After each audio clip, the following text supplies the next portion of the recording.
All right. Hey everyone, it's the top of the hour, so we can go ahead and get started. Today's webinar is our December webinar, so happy December to everyone. We're approaching that year end, and definitely this topic will go along with the year end process as well. So a couple of introductions and housekeeping items before we go ahead and get started today. I'm Kaylee Hansen, a pre-sale and business solutions consultant with SVA. And joining me today is Julia, a business development associate, and Austin, our customer success manager. Just a few housekeeping items. So if you're new to these webinars, welcome. And if you're returning, welcome back. As we go through today's webinar, please feel free to use the chat function. Austin, Julia, and myself will be monitoring that chat. And if it makes sense to kind of pause and ask that question during the webinar, we will. Otherwise, we'll have a designated Q&A session at the end as well. All right, with that, we can go ahead and get started. So like we said, today's topic is all about executing a year-end close checklist in Acumatica. So this is obviously a process that you guys may be pretty familiar with at this point, whether that be in Acumatica or maybe this is your first year-end close process within Acumatica specifically.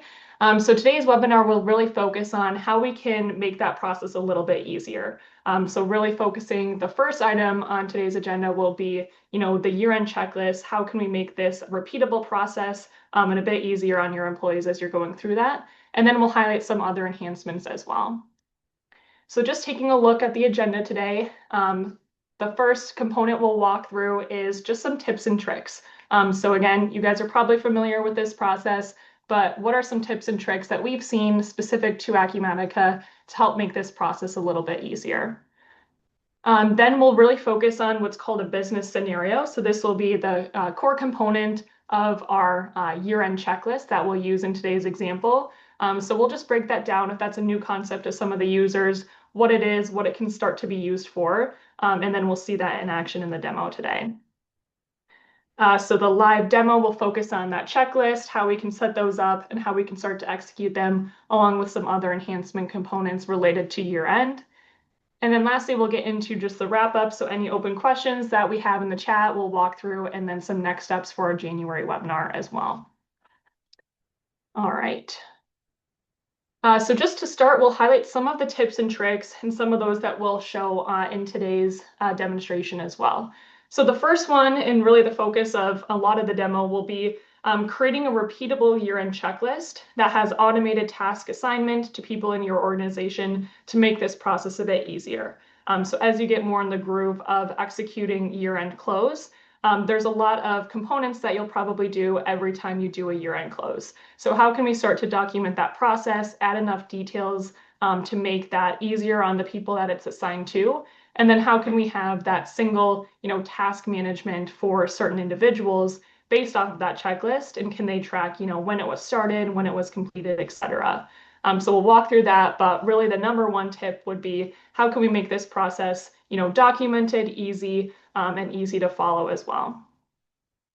The next will be related to 1099 reporting. So we'll see that a bit in the demo as well. But how can we run preliminary 1099 reports throughout the year, not just as we approach that December or January timeframe, but how can we kind of track the progress of those 1099 vendors and what to expect throughout the year versus just at year end, and then also create those IRS compliant e-files as well. So we'll see that process come into play.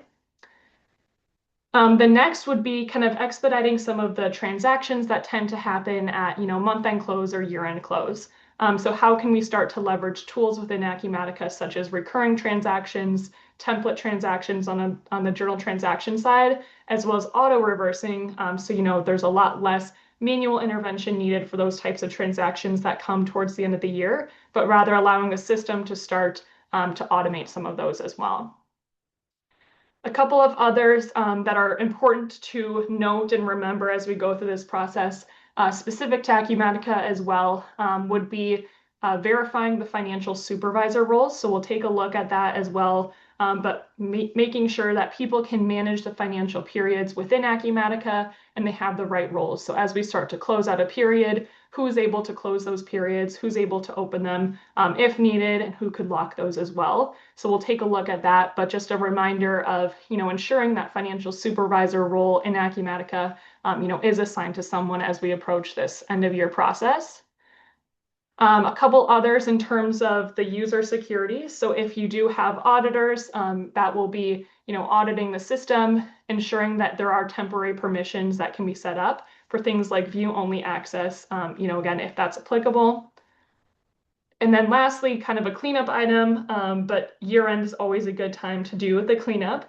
So deactivating, any inactive GL accounts, vendors, customers, employees, etc. So as maybe you have customers that you're not working with as much, or vendors, being able to deactivate some of those within the system to clean it up a bit. Same thing goes with any GL accounts or employees. So again, just kind of some tips and tricks that we like to call out. We'll focus really on those 3 highlighted ones, and then we'll see a couple of examples on the right-hand side as well. So transitioning a bit into that number 1, creating a repeatable year-end checklist. So really how we'll start to do this within Acumatica is through a concept called business scenarios, or scenarios. So really what they are their guided checklists and interactive workflows that help users through a process in a step-by-step approach. So we do have a bit of an example screenshot on the right-hand side. Again, we'll see this in Acumatica, how to manage it, adjust it, and even create these.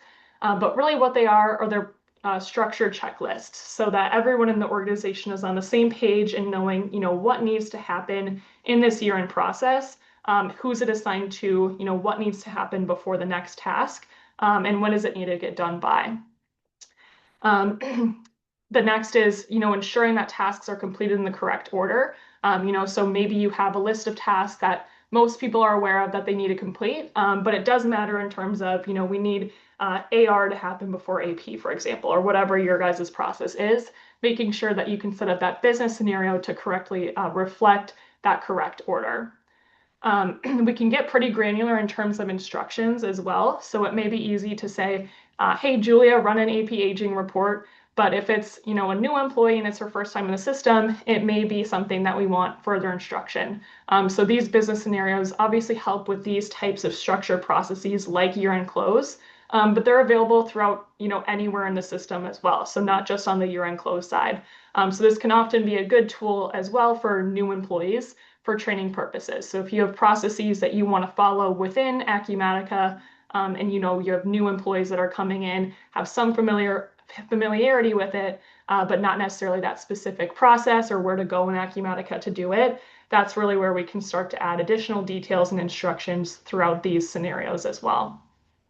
And then really lastly, we'll walk through a couple of these examples, but this one again will guide us through, how maybe the finance team can start to go through a year-end process. But like I mentioned, this is available throughout Acumatica, so we can start to link to really any page within the system, add these in specific menu items once they're built out, and then obviously assign them to individuals and track, their completion against those as well. All right, before we get into it, I'll just break down some of the definition. Again, it'll be a little bit easier to understand all of these components when we go in and take a look at that, which Julia will show in a second here. But just to understand the core components of each task within a business scenario. So you'll start with a scenario, obviously, and then you'll have a subset of tasks. So you can have, parent tasks, child tasks, all of those types of things.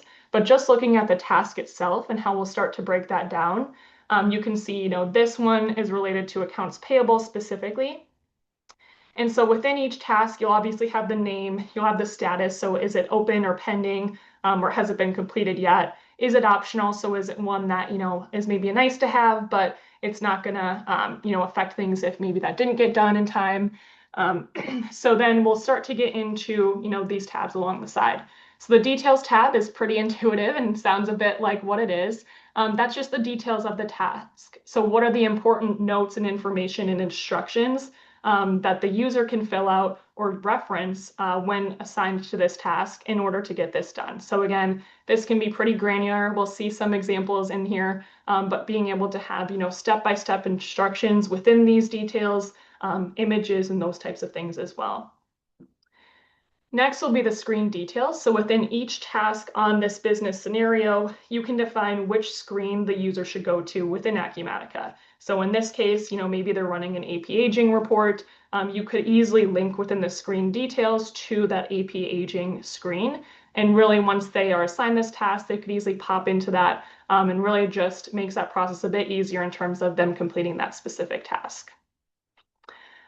Predecessors and successors are a little bit intuitive as well, but anything on this predecessors list will just be anything that needs to be completed first. So this is ensuring that if you have a specific order of operations in which things need to get done, that those are appropriately followed. So this would just link to other tasks that need to be completed first, and then this would control the ability to, skip or not skip certain tasks. The successors would follow. So anything that's listed as a predecessor on one would be listed as a successor in another. So again, really adding in an order of operations there in terms of, hey, I need to do this before I can really do this next step. Subtasks, also a bit intuitive in the naming, but those would just be any tasks that are performed on kind of the child level before you can call that parent task complete. So maybe you have a specific task that needs to get done, and there's 3 items that go into, completing that task. That's where you can start to track those subtasks. And again, before you could call that top level task complete, these would need to be finished first. And then the last one we'll focus on is just the assigned to. So again, very intuitive in this sense, but if it's assigned to me, that's going to show up on my personal task list. Same thing goes for Julia. So anything that's assigned to her is going to show up on her task list, and then she would be the one that can control, when she starts that and then when she marks that as complete. And these are also available for things like business events and notifications. So if Julia gets a task assigned to her, we could display that, through an email to say, hey, you have a new task that needs to be completed by this date, or in some dashboards as well. So really breaking down those components, and we'll see those in play when Julia goes ahead and walks through the business scenarios specifically. So I'll go ahead and stop sharing. I'll turn it over to Julia, and then we'll start to take a look at what this could start to look like in Acumatica. All right. Okay, let me share my screen here.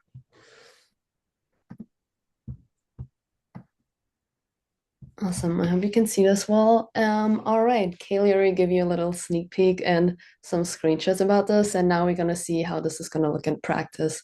So I'm already on my business scenario tab, and as you can see, I already created the year-end close checklist. So I can drill into this.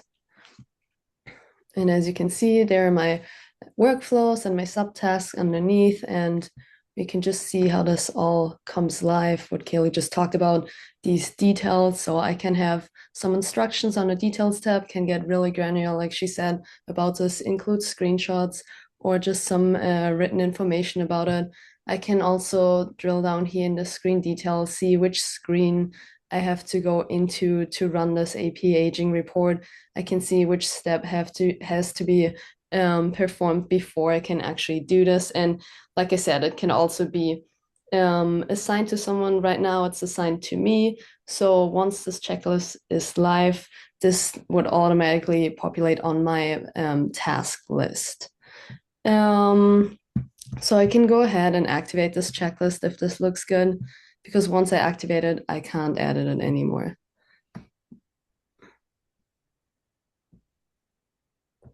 So this will be live here in a second.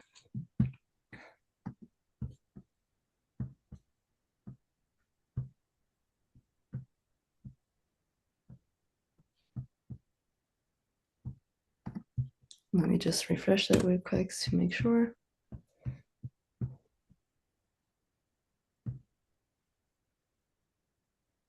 All right. Now my checklist is uploaded. I will come up here in a second, but just to show you how easy it is to create these checklists, I will go ahead and create a new one. And I could name this, for example, AP vendor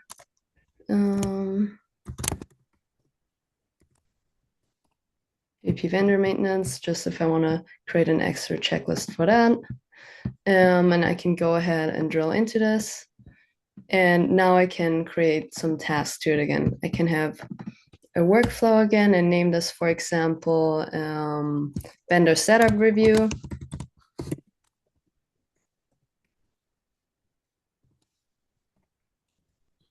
And now I can start creating subtasks for this again. So if I hit the plus again, it automatically creates that subtask. And I could call this, for example,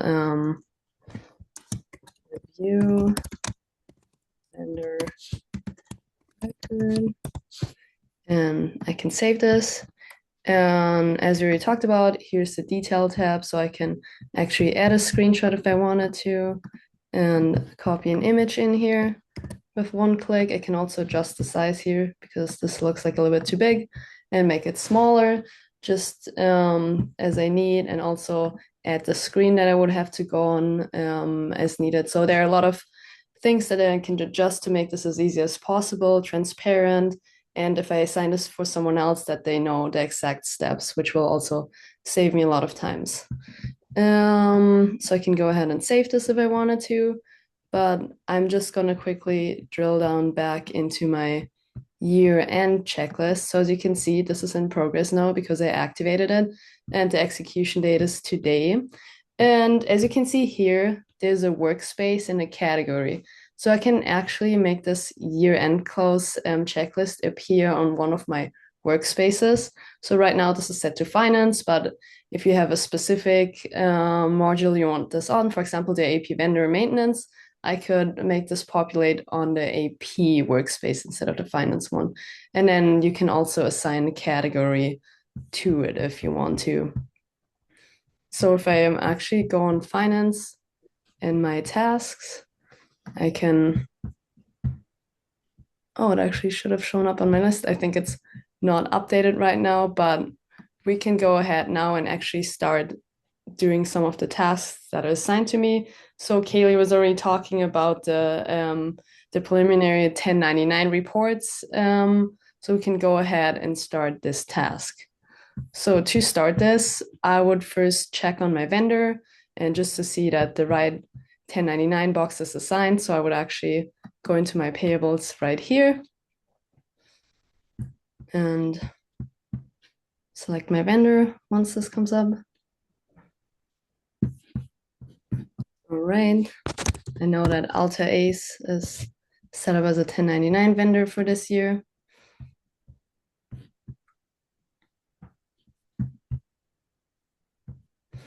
And I can, here I have my general information. I can drill down into the finance tab here just to see, all right, the 1099 vendor box is selected.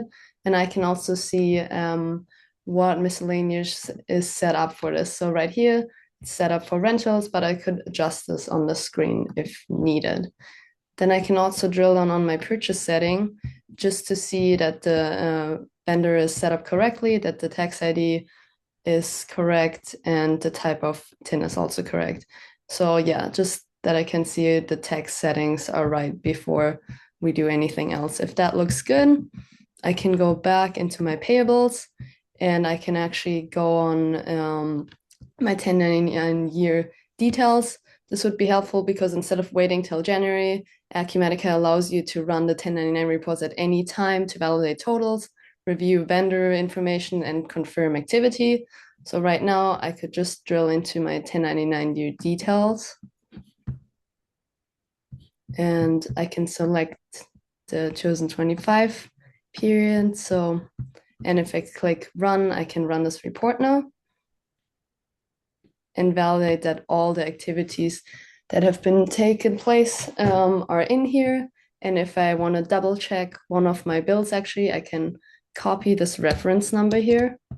And if I go back into my payables, I can actually go into bills and adjustment and look that bill up by the reference number. So that one is right here. And if I drill down to it, I can make sure all the information is accurate. And if I scroll to the right, like I'm doing right now, I can also double check the 1099 box and verify it pulled the correct information in here. And this looks good. So I can go back into my payables now. And if I want to verify another report, so Acumatica lets you run miscellaneous and the NEC form for 1099 vendors. Alta Ace is set up as a miscellaneous one, so I can click on this form here.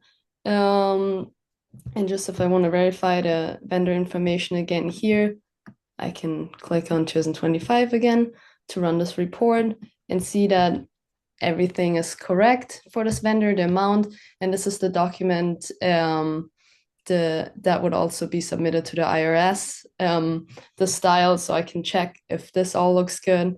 If this all looks good, I can go back out of here. And if I'm done with checking the reports, checking that all the vendors look correct, that the correct TIN numbers are entered, I can actually create my e-file for the IRS. So if I go drill down here, I can select 25 and I can select the vendor that I want to create this e-file for, which is Alter Ace right now. So I can go ahead and click process here. And right now, okay, pull it on my other screen. I can actually download the file. Let me pull this back up here into my screen. And I can show you that it already did the right format, which is compliant with the IRS, and it just gives me the correct file to submit to the IRS. So if that looks good, I can go out of here. And I just completed one of my steps on my checklist. Now I'm going to hand it over to Kaylee. And before we hand it back over to Kaylee, we do have a question from one of the attendees who I believe is currently operating on Acumatica 24R2. And their question is this feature, and they're referring to the tasks as well as the scenarios that you went through, Julia, are those features only available in 2025 or should those be available in 24R2 as well? Yeah, I believe those should be available. So if it's not showing up for you, it may be a security issue. I'll verify exactly the version that those are available in, but I'm pretty sure the 24R2 should have that.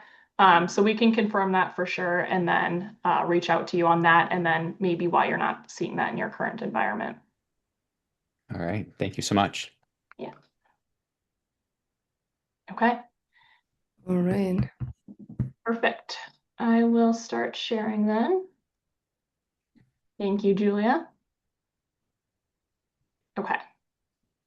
All right, so before I kind of show the software again, Julia walked through just being able to create that year-end checklist. So which one we had in place already, and then how to easily create, a subset of a new one. So that process is rather quick and easy in terms of creating those checklists.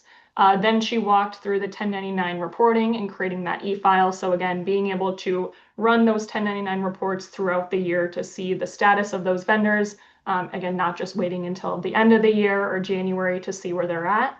And then obviously having the association back to those originating bills within those 1099 reports as well. So now I'll kind of transition into number 3, which will be around the transaction side. So specific to the journal transactions, how can we leverage things like auto reversing entries, templates, as well as recurring transactions to make this process a little bit easier. All right, so I will go ahead and X out of my presentation, and now we'll be in Acumatica. So I'll go ahead and go into my journal transactions, and we'll start by walking through the auto reversing functionality as well as the template upload from Excel. So I'll go ahead and create a new journal transaction. And this is where I can start to have certain transactions auto reverse. So I'll create one of those to show you what that looks like. But essentially what this would be is for this GL batch, the general ledger will automatically create a batch that reverses that initial debit and credit in the next financial period. So I'll push out my transaction date to the end of the month, and then I'll mark this transaction as auto reversing. And again, I wouldn't have to go in and manually create that reversing entry, but rather the system will manage that on my behalf. Now I'll kind of walk through the upload features, the template features, and the recurring transactions. So if this is something that you're leveraging today, it may be a little bit familiar, but if you're not leveraging it, these are often some good tools that we'll see across the system. So I could do these types of things on, for example, an AP bill, a purchase order, an invoice, but often see it a lot on the journal transaction side as well. All right, so I'll go ahead and upload this. I'll have just a payroll transaction. This is set to auto reversing, and then I'll go ahead and upload this from an Excel sheet. So in this case, I have not yet imported any data from that Excel sheet. So I'll go ahead and insert all the records. And now what it's pulling up is just trying to match my columns from within my Excel sheet to those properties within Acumatica. So if you kind of never wanted a lot of intervention on this page, you could have those columns always match those column headers within Acumatica. But if there is some components that need to be manually matched, you could go ahead and do that here. So for example, the transaction or the description within my Excel sheet will be my transaction description in Acumatica. So once I mapped those, I'll go ahead and press finish. And what this will do is anything I have that lives in an Excel sheet, I could easily just upload into the system as a journal transaction. So here you can see, all of those line items that I had in my Excel sheet, just pulling into Acumatica with the associated debits and credits that I had as well. And I could go ahead and save this. So one kind of feature of just making that process a little bit easier from the transaction side is that upload from Excel. If you ever needed to export this or export it to Excel, you could go ahead and do that if you need to make changes and then re-upload it as well. We often see that in maybe longer list of items than just the ones I have here. Okay, so that's kind of number one. Number two is the concept of templates. So any transaction within Acumatica that's a little bit more repeatable. So maybe I do this on a periodic basis. In the payroll example, maybe it's monthly.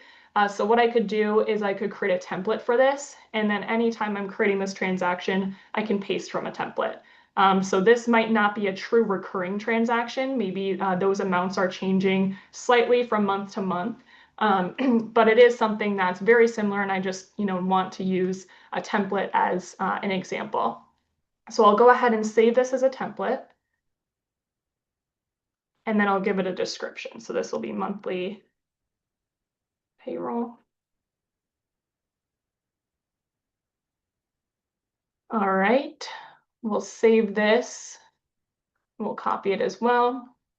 And now if I just go ahead and refresh and create a new journal transaction, any template that I save within Acumatica will be a drop-down in this little clipboard icon to go ahead and paste. So I'll paste it from my payroll transaction. You can see I have a couple other ones as well. So maybe a rent expense is something I have set up as a template. And as you'd imagine, what that will do is just pull in all those details. I could go ahead and override these again if they're changing slightly from month to month, but the templates is a good feature in just helping to expedite that entry process for things that are more frequent or repeatable. All right, the last item I'll walk through on the transaction side will be the concept of recurring transactions. So a little bit different than the templates. Recurring transactions would really be true recurring transactions that have the same amounts each month, for example, or each year. So here I have my transaction profile as recurring transactions. And so this is where I can start to set those profiles up and then allow the system to automate these transactions for me. So if we're taking a look, for example, at this monthly payroll expense, you can start to set things like a start date and an end date. Mine's a little bit long, so you probably wouldn't have it quite that long, but you'll see in this first column is really where I have that batch. That's really the kind of originating batch it's going to be based off of. So I just drill down into this. Here's where I can start to see what that transaction looks like. So you can see I'm debiting the wages account, crediting that company checking account. And then under the generated documents is really where it's going to generate those based off of this reoccurrence schedule at the top. So I could, run this by financial period. I could run it monthly, weekly, daily, yearly, etc. And so this is where I would set that specific cadence and then tell it, is it happening every month, every other month? Do I want it to be set and to run on a specific day of the week? And all of those types of things would be set on that schedule at the top. So based off of that, anything that I have would be, everything that runs would be on this generated document. So I'll just sort this. So we'll see kind of the most recent ones at the top, but there you'll see it's creating that batch from that original batch list and on the same cadence that I have on this reoccurrence schedule. I could kind of have this automate, or if I go to this transaction profile and click run now, what it will do is just run that next transaction. So in this case, I have it on that last weekday of the month. So November would have been the next one. And then I would run that. This would run on December at the end of the month next. So that's kind of a way to start to automate these transactions within the system. If they're repeating on a certain cadence and they're truly the same amount each month, and you don't want to have your team go in and have to manually create those transactions. Okay, before we move on, I'll just reiterate the fact that the upload from Excel, those templates and copy and paste features, as well as the recurring transactions, again, are available across Acumatica. So not just on the general ledger side, but for example, on the AP side, the AR side, all of those types of things as well. All right. The next item I'll kind of point out here is related to the financial period management. So if you are familiar with, the month-end close process and the year-end close process in Acumatica, you're likely familiar with this screen, but just a couple of things that I'll point out as we go into the financial periods. All right, so I'll go to the Manage Financial Periods screen, and really this will be where I can start to open specific periods, close them, lock them, or deactivate. So this is another component where that financial supervisor role would come into play. So really this would be the role that has the most flexibility in terms of managing the financial periods, the ability to close periods, lock them, or open them up if needed. So just a couple of definitions here. Open periods and close are pretty self-explanatory. One that we'll sometimes get questions on is the lock functionality. So the lock functionality is one that is kind of a status one step beyond the close status. So after we close it, we can lock it. And really that would allow is even that financial supervisor role might not be able to go back and post to it. So it's a little bit more permanent in that sense, but you do have the ability, if you have the correct role, to revert that back to a closed status versus a true lock status. But just a couple of things to point out there. As we start to go ahead and close, I'm in a demo instance, so mine's a little bit messier. But if I just filter this a bit by my 2025, likely you guys would just have, your December period as one that you have left to close.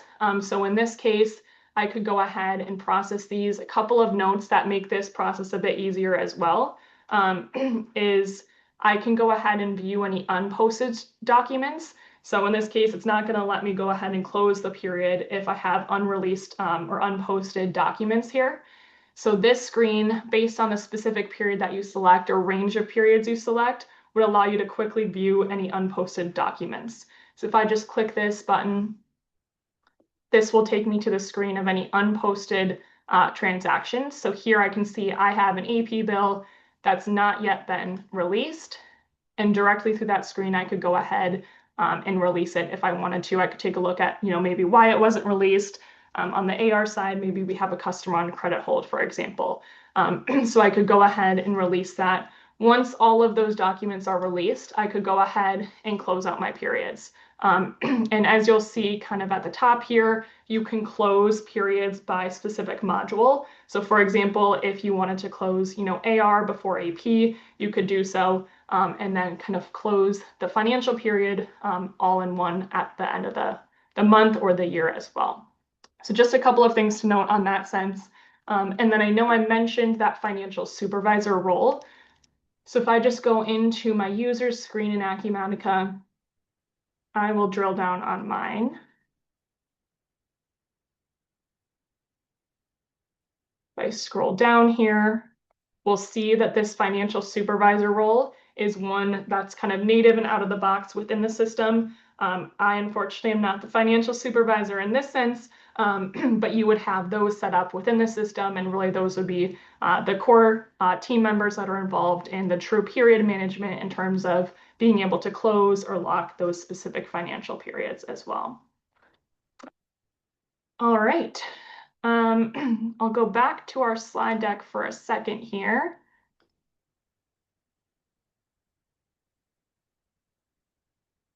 All right, let me pull this up.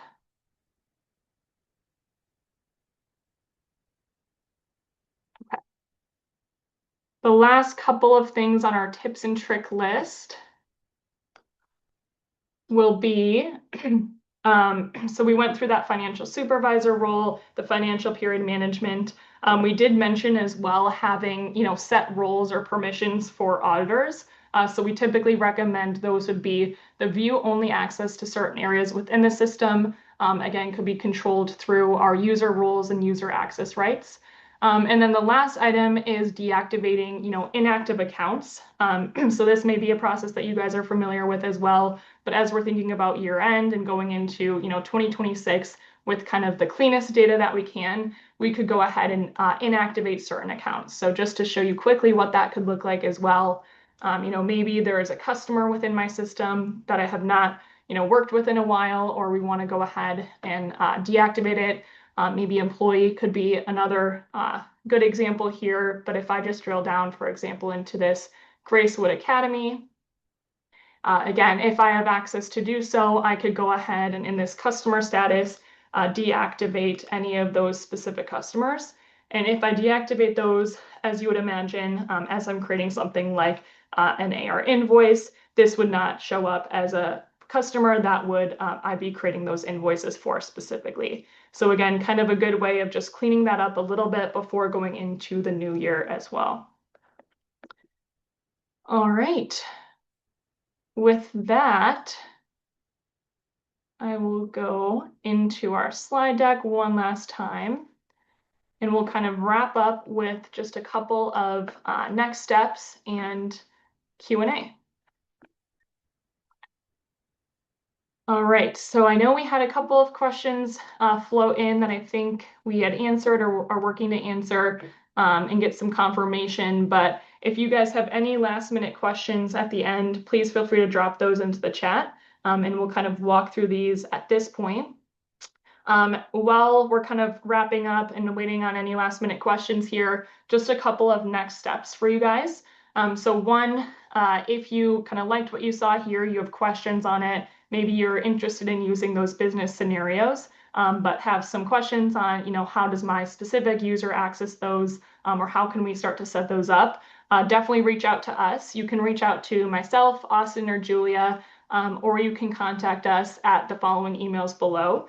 So that support@svaconsulting.com is a good one to kind of go to first. Anything that goes through there will kind of work to triage and assign to the right people as well. So happy to help you out and assist you in any of those types of questions or processes that you need assistance with. We're getting close to the end of the year, so do want to say, we made it through. You won't see us until next year. Maybe you'll see a couple of us, but from a webinar standpoint, we'll see you guys in January. So the January webinar is all about the Acumatica mobile app. So we've definitely shown components of these in past webinars, but really taking a deep dive into all things Acumatica mobile app. So whether you've leveraged it a bit, but maybe not to its fullest potential, or the mobile app's kind of a new concept for you guys, we'll really walk through ways that we can leverage that and common use cases that we'll see people leveraging that mobile app specifically. So if you're interested in that, feel free to scan that QR code, and that will lead you to the registration list. And that will be Wednesday, January 14th at 11 a.m. Central Time. You can always watch our previous recordings or this recording on our YouTube channel. So if you go to SVA Consulting and search Acumatica webinars, those will pop up and you'll see all of the past ones we've done. And then this one would obviously be posted as well. And then we always like to just add in the Acumatica community link. So the Acumatica community is a good way to kind of explore how other people are leveraging and optimizing Acumatica as well. So really a peer community that you can go ahead, take a look at. And then there's also a component there that you can post different ideas. So whether you're just interacting with your peers through the community or posting product recommendations, that is an area that we always encourage our customers to go to. And Acumatica does take those into account as we think about new releases. So with that, I don't think we have any last minute questions in the chat, but feel free to reach out if you guys have any questions, and we're looking forward to seeing you in the new year. All right. Thank you guys.